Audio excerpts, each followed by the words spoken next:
Olá pessoal, tudo bem?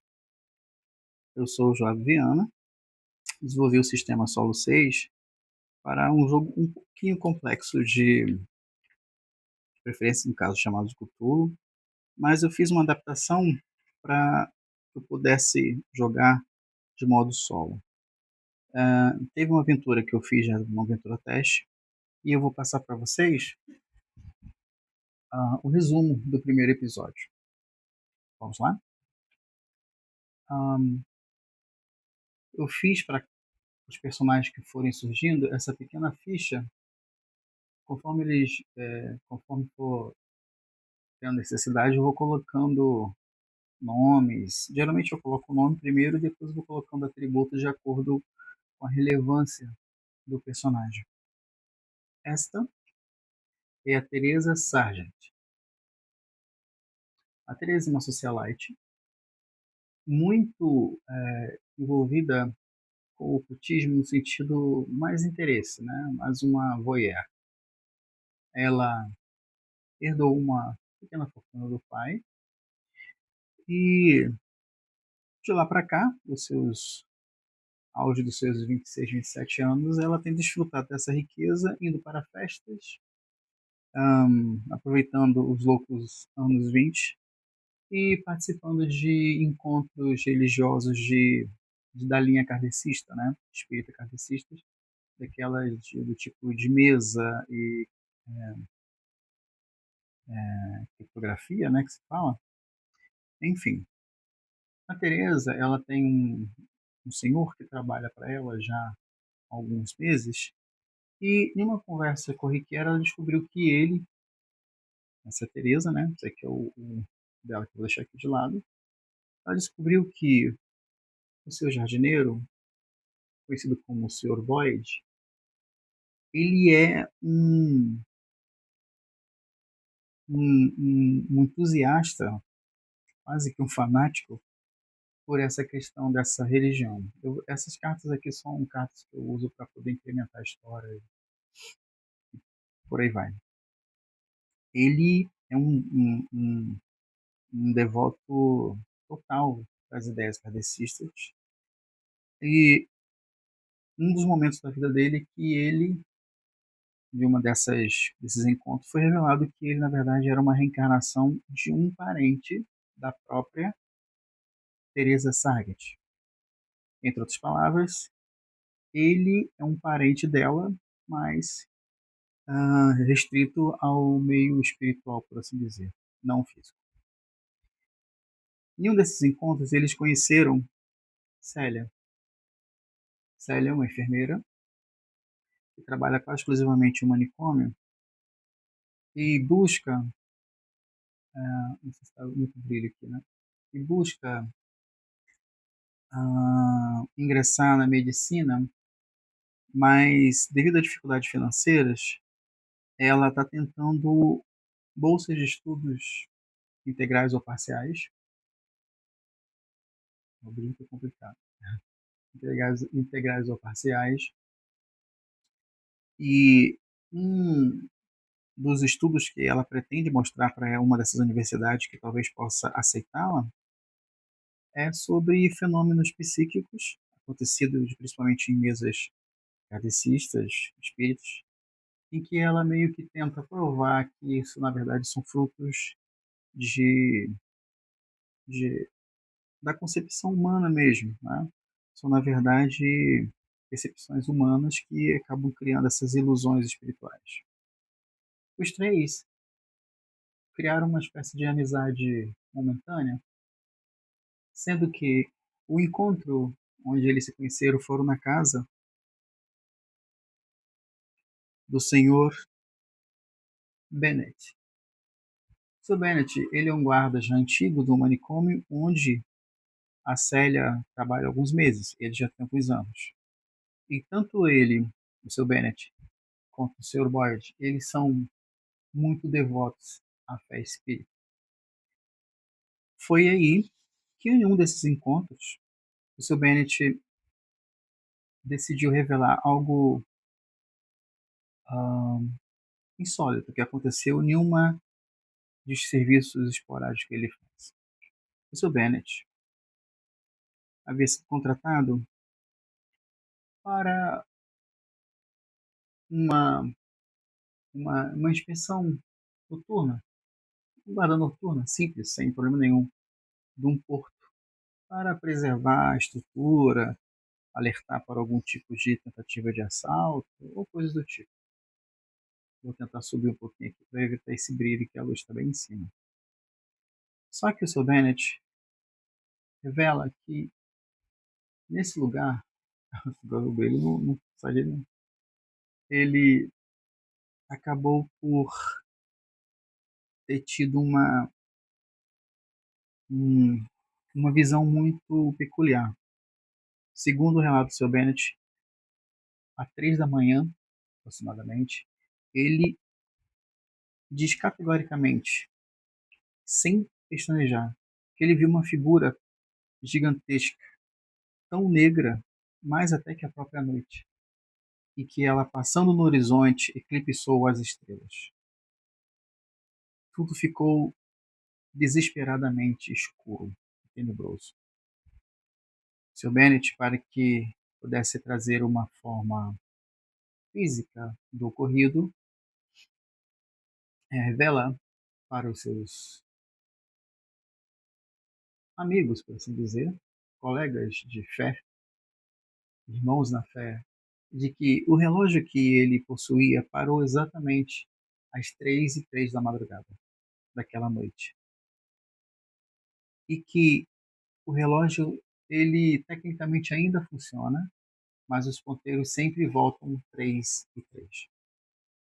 Na ocasião, a Célia tentou não demonstrar o ceticismo dela, mas o Sr. Bennet, talvez pela sua percepção do seu próprio trabalho de conseguir identificar ânimos, a segurou pelo braço de uma forma muito autoritária, exigindo que ela se retratasse.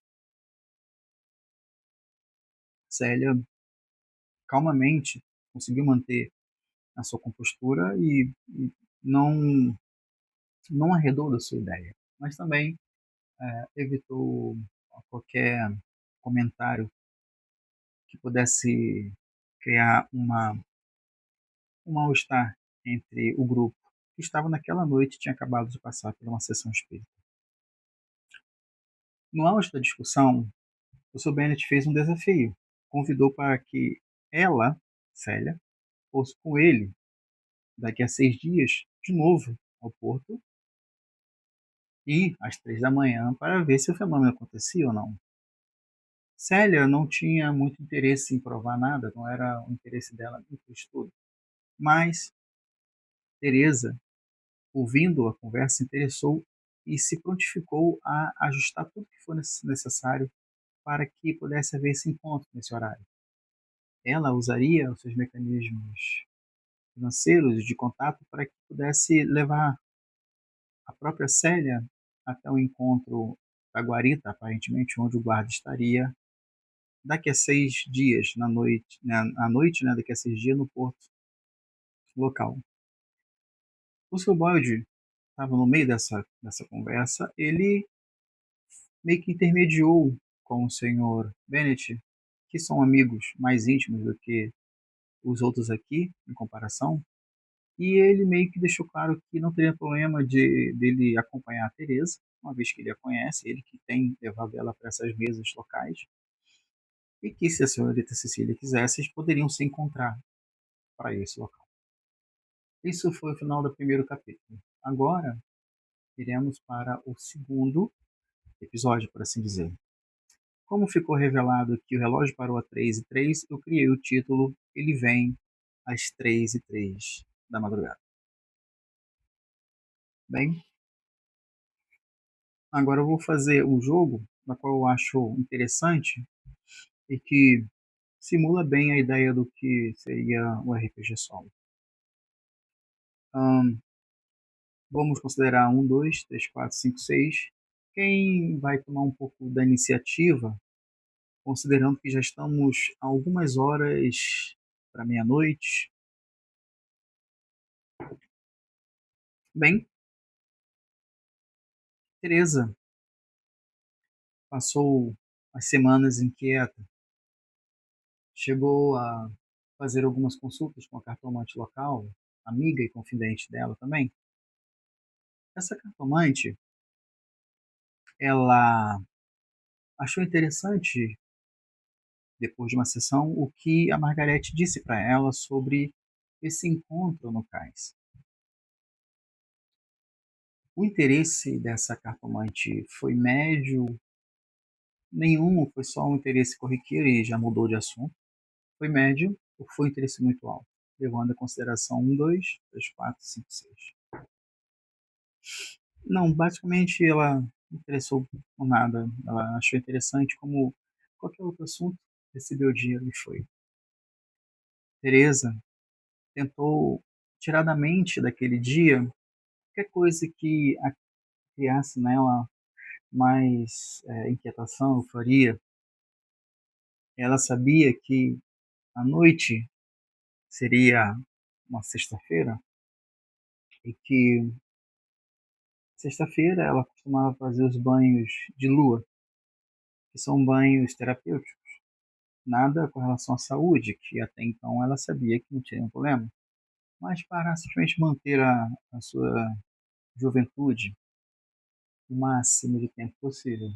Os banhos de lua consistia literalmente um espaço na casa dela em que a lua ficava cheia e ela literalmente ficava nua ou despida ou seminua e recebia esses raios da lua sobre ela. Às vezes terminando com um banho quente e finalizando com um banho frio, uma espécie de sauna. Ela chegou a confessar para alguns conhecidos que eram talvez a forma mais eficaz de manter a juventude.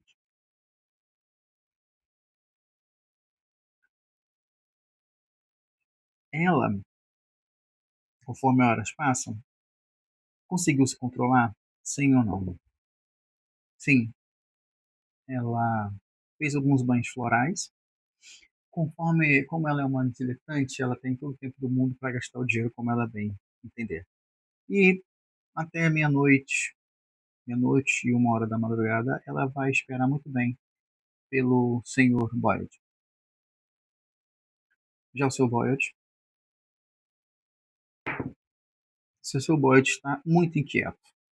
Ele não conseguiu trabalhar direito durante a semana e foi até divertido por ah, outras pessoas a qual ele faz o serviço de jardinagem. Ele não trabalha fixo para a Teresa. Ah, percebeu-se que muitos dos serviços deles ficaram aquém do que ele sempre tem apresentado, um serviço de muito cuidado, muito esmero. Isso era só um reflexo da inquietação que ele tinha. Ele acredita piamente no que o seu amigo e também parceiro de fé, guarda Bennett, acreditava. E o que deixa o Boyle muito inquieto nessa ocasião, nessa situação, é que eles estarão em campo aberto, por assim dizer. Uma coisa são encontros em uma casas bem iluminadas, com chás e conversas depois do encontro, pessoas para segurar os outros, caso algum desmaie ou tenha um colapso. Outra coisa, você em um cais, meia-noite, sabendo que quem trouxe à tona essa verdade é uma pessoa que não mente. Você tem uma fé imensa nele. O Boyd acaba tendo um pouco de pânico. Eu vou fazer 3 jogadas. Se as 3 cair resultados pares, sequência ou ímpares em sequência, isso vai afetar muito o Boyd nesse encontro.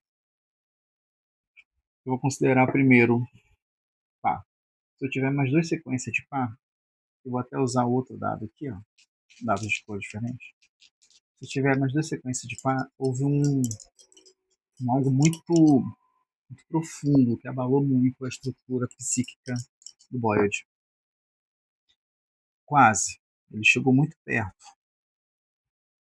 E nessa sexta-feira ele contou os segundos para que pudesse chegar aos portões da casa da Margaret. Nesse momento, ele está em frente ao portão.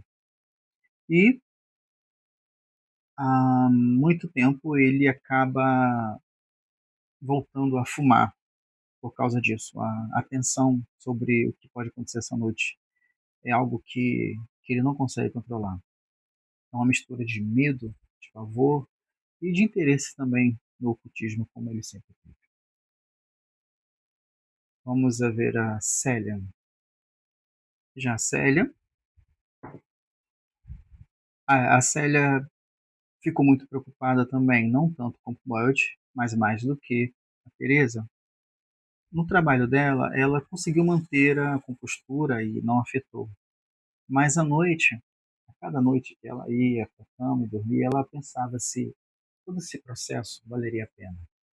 Tudo bem, era uma pesquisa e ela nem sabia se essas pesquisas eram válidas ou se só o carisma dela e os contatos já resolveriam esse problema dela conseguir uma bolsa de estudo. Ela ainda estava dividida entre a ideia de seguir carreira na medicina ou abandonar de vez essa ideia e talvez seguir o conselho da mãe e casar com algum figurão local. Ela vai chegar um pouco antes, ela vai encontrar a Boyd? Não. Como é uma independente, ela fará o seu próprio horário. Ela sabe que o horário é às 3 horas no cais. E provavelmente o seu Bennett estará lá.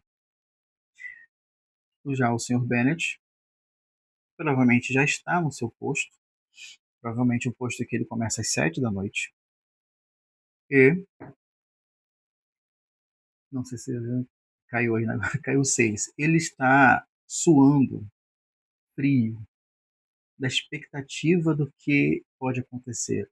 Bennett chegou a duvidar de talvez do que ele presenciou na noite do ocorrido. Ele está literalmente botando em xeque a sua própria sanidade. Como cai um 6, eu vou fazer um teste de sanidade. Eu vou pegar aqui o dele aqui, o Bennett. Como o Bennett não tem ainda as descrições de força e vigor, eu vou calcular mais ou menos a idade dele. Digamos que ele tem seus 49, 50. Aqui, ó. Entre 45 e 57, ele tem 1 de força. Eu venho aqui, ó. Risco 1. 2 de vigor. 1 de agilidade. 2 de inteligência. 1 de destreza. E 2 de espírito. Isso significa o quê? São a quantidade de dados que ele vai jogar e tentará sempre ficar com com o valor do resultado maior.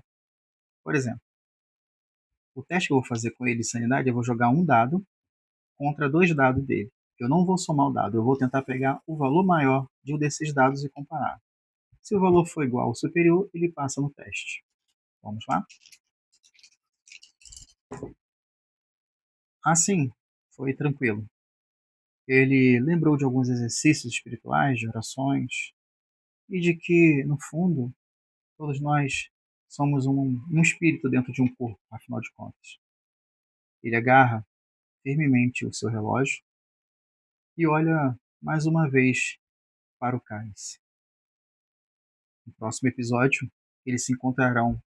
E aí, talvez no episódio final, saberemos o que realmente aconteceu nesse encontro.